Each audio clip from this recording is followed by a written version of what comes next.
खप्तड छन्ना गाउँपालिका हेपर प्रोजेक्ट नेपाल र प्रगतिशील युवा समाजको त्रिपक्षीय साझेदारीमा सञ्चालन भइरहेको कृषि र पशु विकासमा आधारित साना किसान तथा युवा उद्यमशीलता परियोजना अन्तर्गत खप्छन्ना गाउँपालिकाको वार्ड नम्बर 1, 2, 3, 4, 5 र 7 गरी जम्मा 6 वटा वडामा कृषि र पशु विकास क्षेत्रमा आफ्नो महत्त्वपूर्ण उपस्थिति जनाएको छ।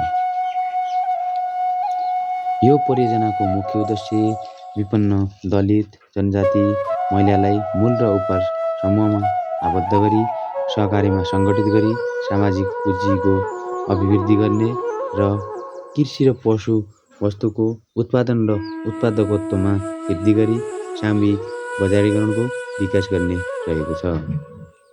हालसम्म मूल र उपहार समूह गरी जम्मा 847 घरधुरी परियोजनाबाट प्रत्यक्ष रूपमा आबद्ध भइरहेका छन्। समूहमा आबद्ध महिलाहरूले मासिक रूपमा बचत गर्ने बानीको विकास गरी परिवारको आर्थिक जिम्मेवारी वहन गर्ने सक्ने भएका छन्। यो परियोजनाले कृषितर्फ तरकारी उत्पादन र उत्पादकत्वमा मुख्य जोड दिएको छ। त्यसैगरी आधुनिक बाख्रीखोरहरू, बाख्रा बोकाहरू, निःशुल्क पशु शिविर, नर्सरी टनेल, तरकारीको बिउ बिजनहरू सहयोग गर्दै आएको छ। यो परियोजनाले सोच परिवर्तनशील विकासमूलक तालिमहरू पनि दिँदै आएको छ। नमस्कार। नमस्कार। तपाईँको नाम? मेरो नाम पुष्पा गिरी। ठेगाना? खप्छन्ना गाउँपालिका 2, पिपल चौतारा स्वावलम्बी महिला उद्यमी समूहकी म अध्यक्ष। यो कसैले दिएको शुभकामनाबाट नै सुरुवात गरेको हो मैले। र आफूले दुःख नगरी सुख चाहिँ कहिले पनि नमिल्ने रहेछ। दुःख चाहिँ अनिवार्य गर्नुपर्ने रहेछ। दुःख गरेपछि सुख नै मिल्ने रहेछ।